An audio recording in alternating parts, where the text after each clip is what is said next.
Hello दोस्तों, मैं आशीन पटन में आपका स्वागत है। आज एक मुद्दे पर चर्चा करने वाला हूँ। मुद्दा है how to deal with haters. जो आपसे नफरत करते हैं उनसे कैसे डील करें, उनसे कैसे जूझें। Like how to deal with the haters psychologically, strategically and the same time with integrity के साथ, ताकि आप अपना जो है मान सम्मान वो भी ना खो डील करते हुए। देखो, आप जब भी कुछ करते हो ना, इंपॉर्टेंट एनीथिंग कुछ भी करते हो, आपको तीन चीज़ें मिलते हैं। एक तो है अप्लॉस। कुछ भी इंपॉर्टेंट करते हो या फिर कुछ भी बड़ा करते हो ना, आपको तीन चीज़ मिलता है। एक तो अप्लॉस, तारीफ़ें, वाहवाही। एक तो मिलता है इंडिफरेंस, इग्नोर करते हैं ज़्यादातर लोग, उनको फ़र्क नहीं पड़ता आप क्या कर रहे हो नहीं कर रहे हो। और कुछ लोग होते हैं जो आपको नफ़रत करेंगे। अभी समस्या है, हम लोग उस थर्ड कैटेगरी जो आपसे नफ़रत करेंगे, आप कुछ भी कर रहे हो इंपॉर्टेंट, उनसे कैसे डील करें, और वो भी जो है इंटेग्रिटी के साथ, आपका जो है मान सम्मान इंटैक्ट रखें। वही हम लोग यहाँ पे देखने का प्रयास करेंगे। अब जब भी कुछ बड़ा करते हो ना, आप जब भी बड़े होते हो, आप एक शैडो भी आपके पीछे रहता है। वो अंधेरा, द अंधकार, आप जब लाइट के सामने खड़े होते हो, जितना बड़ा आपका स्टैचर होता है, उतना बड़ा अंधेरा भी आपके साथ नहीं चलता है या आपके साथ आपके पीछे चलता है। वो है आपका हेटर्स, ऐसे मान के चलो। अब जितने बड़े होगे, आपको वो हेटर्स भी रहेगा, उतना ही बड़ा होता रहेगा। That's reality. और इससे प्रॉब्लम कुछ नहीं है। और इससे हम लोग डील कैसे कर सकते हैं, यही हमें जानना है यहाँ पे। बट उससे पहले हमें ये समझना है कि हेटर्स जो होते हैं ना, वो एक्चुअली आपको हेट नहीं कर रहा है, या फिर आपका असल काम को वो हेट नहीं कर रहा है। वो एक डिस्टॉर्टेड वर्जन बनाता है आपका, एक कैरिकेचरिश वर्जन। आपका पूरा जो है अच्छाई सच्चाई वो सब छोड़ दो, या फिर आपका टोटल जो आप कुछ कर रहे हो, जो काम कर रहे हो, उसका महत्व, उसका वैल्यू, उसको वो लोग डिटरमाइन नहीं कर रहे हैं, उसको जज नहीं कर रहे हैं। वो आपको डायरेक्टली जो एड होमिनम आपको अटैक कर रहे हैं। और एक distorted version, storm and fallacy, वो आपके दिमाग में, अपने दिमाग पे कुछ वर्जन ऑफ आपका एक डिस्टॉर्टेड वर्जन क्रिएट करते हैं, फिर उसको वो लोग अटैक करते हैं, ना कि आपको। यह है रियलिटी। तो उससे कुछ फ़र्क आपको नहीं पड़ना चाहिए। ये स्ट्रॉ मैन है, right. So that is the thing. वो लोग कुछ करना नहीं चाहते, लाइक, या फिर उनका एक वर्ल्ड व्यू है, उससे अगर कोई अलग कुछ करता है तो उनको लगता है कि ये सही नहीं है, तो वो लोग अटैक करना या फिर क्रिटिसाइज़ करना शुरू करते हैं। ये एक तो हेटर्स का मैंटेलिटी होता है। बट उससे भी ज़्यादा इंपॉर्टेंट चीज़ क्या है, हेटर्स जो होते हैं ना, असल में वो क्या होते हैं, वो एक्चुअली एनवियस होते हैं आपसे। वो लोग ना ईर्ष्या करते हैं। वो आपसे ईर्ष्या करते हैं, मतलब वो चाहता है जो आप हो, और वो उसके पास है नहीं, या फिर वो उस मुकाम तक पहुंच नहीं सकता, इसलिए वो आपको गिराने का जो है प्रयास करते हैं। क्रैब बैरल, वो जो होता है ना, क्रैब्स जो ऊपर कोई जाता है उसको नीचे गिराते हैं, ये एक्चुअली होता है हेटर्स का असल काम। बट हेटर्स जो है आता कहाँ से, उनका साइकोलॉजी क्या है। बेसिकली वो लोग हेटर्स जो होते हैं ना, वो एनवियस होते हैं आपसे। वो लोग जलते हैं, चिढ़ते हैं, राइट। आपसे उनका जलन है, आपके पास ऐसा है जो उनके पास नहीं है।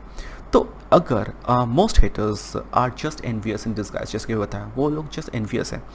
देखो, अगर कोई हेटर है ना आपका, उसके पास कुछ चीज़ होना चाहिए, उनके साइकोलॉजी में कुछ चीज़ होनी चाहिए, तब जाके वो आपको हेट करेंगे या फिर एनवियस होंगे आपके प्रति। साइकोलॉजिकल फॉर्मूला फॉर एनवी, वो हम यहाँ पे समझेंगे।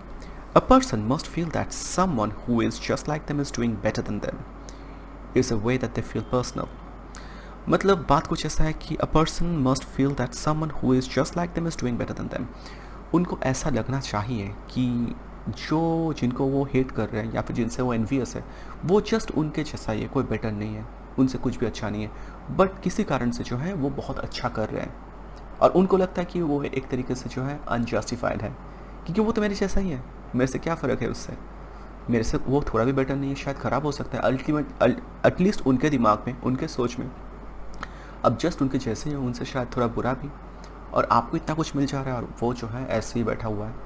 तो यहाँ पे तीन चीज़ होना चाहिए। वो अगर आपसे एनवियस है तो तीन इंग्रेडिएंट्स होना चाहिए, तब जाके वो आपके प्रति एनवियस होंगे। एक तो है क्या, एक पर्सनल डेफिसिट। पर्सनल डेफिसिट का मतलब उनके पास कुछ है नहीं जो आपके पास है। आपके पास ऐसा कुछ है जो उसके पास है नहीं, ये तो फर्स्ट कंडीशन। ये डेफिसिट उनके पास होना चाहिए, पर्सनल डेफिसिट। अगर उनके पास भी वो है तो शायद वो आपको हेट नहीं करेंगे। सेकंड, ए सेल्फ रेलिवेंट वैल्यू। वो जो आपके पास है वो उनके लिए भी इम्पॉर्टेंट होना चाहिए।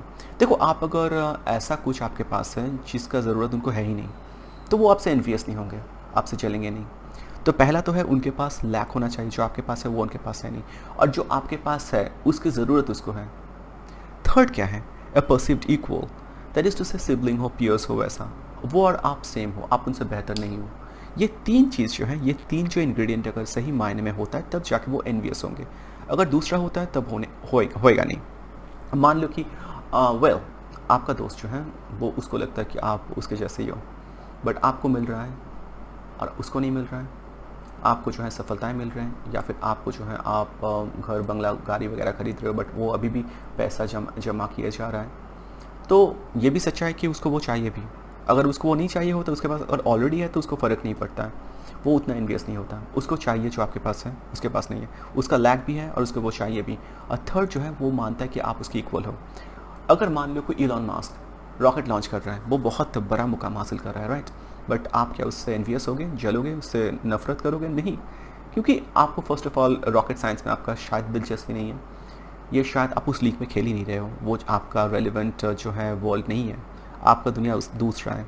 सेकेंडली आप जो है आपके पास वो लैक है, फाइन, मान लिया, बट आपको सेकंड वाला चीज़ जो है, आपको वो रॉकेट लॉन्चर या फिर स्पेस एक्स में आपको जाना ही नहीं है, तो वो परसिव जो डेफिसिट वो भी आपके पास नहीं है। थर्ड, आप एक दूसरे को इक्वल भी नहीं मानते हो। इलॉन मास्क कहाँ पे है, आप कहाँ पे, तो आप क्या होगा इलॉन मास्क के प्रति जब वो रॉकेट लॉन्च करते हैं, आप जेलस तो ऑफकोर्स नहीं होगे, आप एनवियस भी कभी नहीं होगे, आपके प्रति आपका रहेगा एडमिरेशन, उनके प्रति आपका प्रशंसा रहेगा ढेरों सारा, या फिर इंस्पिरेशन, वाह इतना अच्छा किया, आपको ऐसा लगेगा।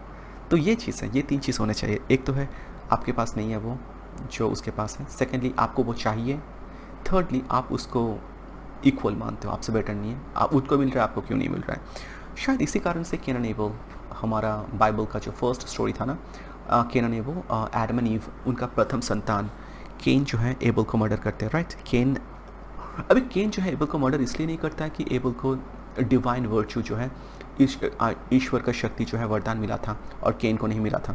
केन एबल को इसलिए मर्डर कर रहा है कि वो तो मेरा ही भाई है और मेरे इक्वल है, मेरे से बेटर नहीं है, तो उसको आशीर्वाद मिला, मुझे क्यों नहीं, इसलिए केन जो है अपने भाई का मर्डर करता है। तो इससे बोलने का अर्थ कुछ ऐसा है कि आपका जो हेटर होंगे ना, आपसे जो एनवियस होंगे, वो कोई दूर का नहीं होगा, वो आपके नज़दीक के जो इंसान है वो होंगे। शायद आपका क्लासमेट हो सकता है, आपका सिबलिंग्स हो सकता है, या फिर आपका कज़न्स वगैरह हो सकता है, जो आपको एकदम जो है साधारण टाइम में देखें, आपके लिए, उनके लिए आप कुछ भी फेमस, लाइक कुछ भी खास नहीं हो, you are just normal individual. आपका फ्लॉज जो है, आपका गलतियाँ खामियाँ वो जानते हैं। फिर आप जब कुछ बड़े कुछ करते हो ना, उनका एक मेंटल फ्रेम इमेज बना हुआ है, उसको वो तोड़ नहीं पाते, उससे वो बाहर नहीं निकल पाते। उनके लिए आप तो वही हो, तो आप इतना बड़े कैसे बन सकते हो। वो लोग आपको कभी भी वाह वाह तारीफ़ें नहीं करेंगे। जीसस का एक कहावत है, जीसस का, देखो फेमिलियरिटी जो है ना, familiarity breeds resentment not admiration. कोई आपको अगर बहुत नज़दीक से जानता है ना, वो आपके प्रति रिजेंटफुल होंगे जब आप बहुत अच्छा कर रहे हो, ईर्ष्या उनका होगा, ना कि आपके प्रति बहुत एडमिरेशन रहेगा, आपको वाह वाह तारीफ़ें करेंगे ना। जीसस का वक्तव्य कुछ ऐसा था कि prophet is without honour in his own home town. जो प्रॉफिट होता है ना, हर जगह पे रेस्पेक्टेड है, बस को होम टाउन में उसको रेस्पेक्ट नहीं मिलता है। तो ठीक है, प्रॉब्लम नहीं है। आप जो है, आप जब जिनके प्रति, जिनके साथ ग्रो किए हो, वो आपके जो है एकदम बेसिक फ्लॉस वगैरह सब कुछ जानते हैं, नंगा नहाए हो आप उनके सामने, तो वो आप अचानक से बड़े हो जा रहे हो और वो नहीं हो पाए, तो वो आपको कभी भी जो है आपको सपोर्ट नहीं कर पाएंगे, वो हमेशा आपके प्रति ईर्ष्या भी रखेंगे। That is reality. आप एक स्कूल में पढ़े हो, आप एक साथ सब कुछ किए हो, बट आप आगे निकल के वो वहीं पर रह गए। सो ये तो बात है। तो आपका सबसे बड़ा बात है कि आपका सबसे बड़ा जो फ़ैन होने वाला है ना, वो आपके नोन सर्कल में कभी नहीं होने वाला है। कोई ऐसा इंसान होगा जिसके साथ आपका दूर दूर तक कोई कनेक्शन नहीं है, वही शायद आपका सबसे बड़ा फ़ैन होगा, और ये रियलिटी है। तो इसलिए जो है ना, आप खुद को लिमिट मत करो। लिमिट मत करो का मतलब ये है कि आप जस्ट मैं इनके साथ बड़ा हुआ हूँ, या फिर ये मेरा फैमिली है, एक्सीडेंटली मैं यहाँ पे पैदा हो गया हूँ, तो ये मेरा कित एंड कीन है, मेरा क्लोज ग्रुप है, क्लोज नेट सर्कल है, तो इनके साथ ही मुझे रहना है, या फिर इनसे ही मुझे जो वाहवाही तारीफ़ एडमिरेशन चाहिए, ऐसा उम्मीद कभी मत रखना, क्योंकि वो आपको कभी वो देंगे नहीं। जीसस का वो बात याद रखना, a prophet is without honour in his own home town. Prophet को अपने होम टाउन में कभी भी वो नहीं मिलता है, वो कभी भी उनको सम्मान नहीं मिलता है, बट बाकी जगह पे वो प्रॉफिट है। एक हिंदी में कहावत है ना कि घर की मुर्गी दाल बराबर, similarly that is the thing. हाँ, सो आपका बिगेस्ट फ़ैन जो है ना, वो शायद आप उनसे कभी मिले भी नहीं हो, वो आपके साइड सर्कल के आउटसाइड है। तो आप खुद को एक्सपोज करो, आप खुद को एक्सपोज करो, एंड शायद दुनिया में आपके जो है टेकर्स वगैरह, आपका ऑडियंस जो है डेफिनेटली है, और वो आपको वो सपोर्ट देंगे जो आपको चाहिए, जिसका आपको उम्मीद है। और लास्ट जो चीज़ मैं बता के यहाँ पे ख़त्म करना चाहूँगा, वो कुछ ऐसा है कि देखो, हेटर्स को क्या चाहिए होता है, जो आपसे नफरत करते हैं ना, आपको बुरा भला बोलते हैं, उनको क्या चाहिए होता है, वो लोग एक्चुअली अटेंशन सीकर्स होते हैं। जस्ट लाइक चाइल्ड साइकोलॉजी, थोड़ा सोचो, चाइल्ड साइकोलॉजिस्ट जैसा सोचो, चाइल्ड को क्या चाहिए होता है। समटाइम्स चाइल्ड जो है ना, वो मिसबिहेव करते हैं, क्यों? क्योंकि उनको अटेंशन चाहिए होता है। और वो नेगेटिव अटेंशन है, सही है, but negative attention is better than no attention. Negative attention मिल रहा है वो भी सही है बिना अटेंशन से, absolutely, and that is the reason why वो ऐसे करते हैं। आपको करना क्या है, बेस्ट रिस्पॉन्स जो है आप कर सकते हो इज़ नो रिस्पॉन्स, कोई भी रिस्पॉन्स मत दो, वो तो सबसे अच्छा है, क्योंकि उनका एक्ट को आप रीइंफोर्स नहीं कर रहे हो। उनको कुछ भी अगर नहीं मिल रहा है, एकदम साइलेंस मिल रहा है, तो वो चुप हो जाएंगे। बट आपको अगर बोलना ही है तो सेकंड बेस्ट रिस्पॉन्स क्या हो सकता है, नॉन रीइंफोर्सिंग जो रिस्पॉन्स होता है वैसे करो, कोई इमोशन नहीं, एकदम फ्लैट, बस, ताकि उनका जो है कम्युनिकेशन वहाँ पे ब्रेक डाउन हो जाए। उनका जो है वो उनका जिस कारण से वो आपको चिढ़ाने के लिए कर रहा था, आपसे रिस्पॉन्स लेने के लिए, आपको गुस्सा दिलाने के लिए, वो उनको नहीं मिला, तो अल्टीमेटली वो जो है बंद कर देंगे। So that is the thing, that is the second best response. अगर आप रिस्पॉन्स करना है तो वैसे करो, नॉन इमोशनल, नॉन जजमेंटल, और ऐसे करो कि चलो आपको ऐसा लगा तो ठीक है, बस इतना ही बोल के छोड़ दो, that's the way it should be.